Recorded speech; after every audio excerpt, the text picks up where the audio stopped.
Hey, what is going on, guys? It's Paul Motley here, and I'm going to welcome you to another episode of Ultimate Affiliate Marketing. So today I wanted to ask you a few questions because they're kind of like thought-provoking, and I think it's important. I had this conversation with someone earlier on, literally today, is about, what are your goals? I mean, what are you doing this all for? What is the aim? And you've got to start out and you've got to think about these wise things. You've got to think, okay, right, well, what's your goal? Do you want to have like an income that will just supplement what you're already doing? Did you want to completely replace your income, or did you want to surpass that and become financially free? Because those are two very different things. Well, they're actually three very different things, because if you're just thinking about the psychology behind it, and a supplementary income it's kind of like having a part-time job. It could fund a holiday, it could fund a car, it could fund, you could be saving up for your kids' college and stuff like that, or maybe you just wanted to get a few more luxuries in your life, and that's fine, and that's kind of like, if that's the mentality, then that's where you are, that's what you're doing.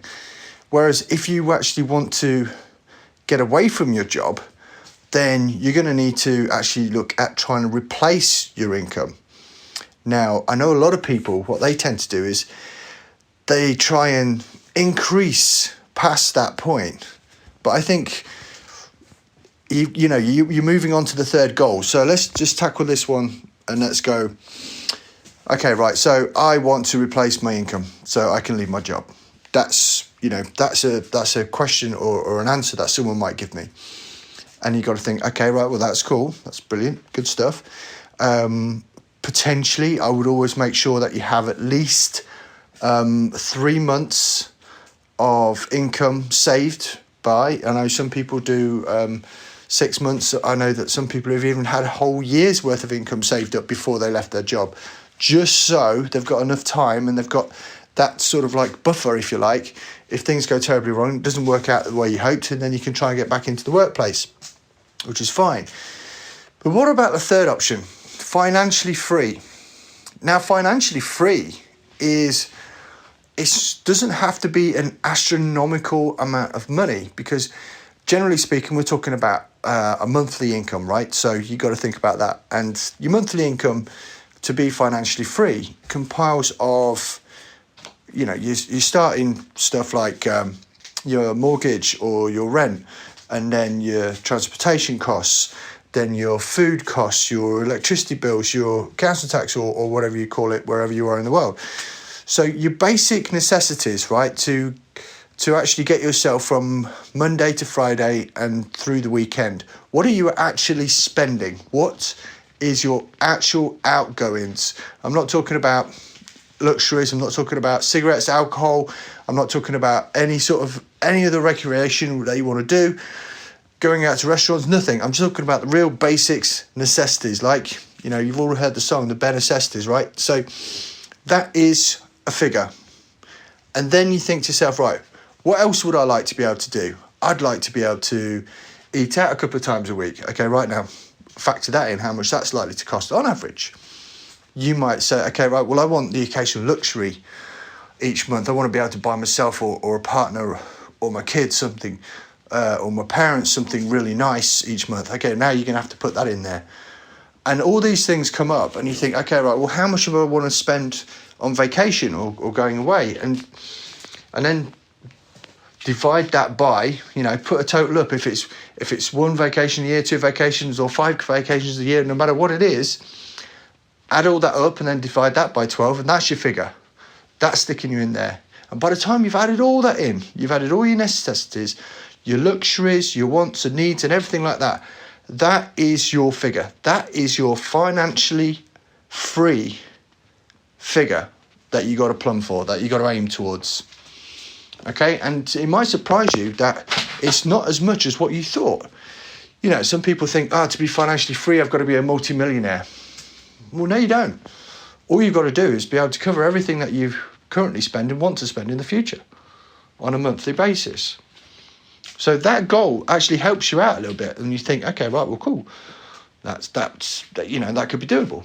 You also got to think about the future as well. So listening to Unshakable by Tony Robbins today, talking about investing and doing all good stuff like that, so you can be, again, financially free in the future, right? And I'm talking about it right now, but you've also got to plan for the future as well. So if you want to learn more about that and how to actually achieve that, then go and get Unshakable by Tony Robbins. I've actually been listening to the audiobook of it. I just love listening to audiobooks, especially when it's the author that's reading it, and it switches in between a couple of people on that, so it keeps the pace going quite nicely. So I like it. Excuse me. So let's get back to how we actually achieve that. And you got to think, well, do you want to be able to build up something where it's relatively hands off, it's kind of passive, and you don't have to do an awful lot to keep achieving that amount each month? Or do you want to be more hands-on and actually really have to, put some work in each month to get it? Now, I know a lot of people go, passive is good. But that is going to be a completely different economic animal than going for something where you have to work for it. Because generally speaking, you can reach your figure quicker each month, or less sales, should I say, using high-ticket offers. But high-ticket offers don't tend to be recurring. So if I was thinking to myself, I'd love to earn an extra $2,000 a month, and I've got a high-ticket program which pays me $500 a sale, I know I've got to make 4 sales every single month to achieve that. Or I could look at something else and say, okay, well, I still want that $2,000 a month, but the commission that I'm getting paid, is say like 40 or 50 bucks a month. Now all of a sudden you've got to hit 20, 25 of those to get to 1,000 a month, and double that to get to 2,000. And you might think, shit, nightmare, that's going to be terrible. But here's the kicker. Once you get to that figure, there's only a certain amount of maintenance required to stay at that figure. Because if you're promoting something which has a recurring income, like a software or a service that people, your customers that sign up through you, are going to be paying for on a monthly basis, then your commissions on a monthly basis too. So factor that in and think to yourself, okay, right, I get it. Because it's all well and good. I mean, perfect example. Earlier on in the year, I started doing a high-ticket sales. Doing amazingly well with it. Did over 24,000. But if I stop promoting it tomorrow, that income doesn't keep coming. That's it. It's done. I've earned that so much, and that's it, right? That's it. Finished. Whereas on the flip side, I do have another program which I semi-actively promote, not aggressively promote, but it pays me several $1,000s a month. And I don't have to do an awful lot extra to maintain that. So you think to yourself, right, well, I can be really busy and maybe possibly more than that, or I can be almost to a passive income point, and that makes a lot more sense. My life isn't quite so busy. I've got more time. I spend time with my family and do things that I want to do. I can go play golf if I want to tomorrow, not knowing or not feeling the pressure that I've got to make those sales every single day, or Christ, I've got to make 2 more sales this week.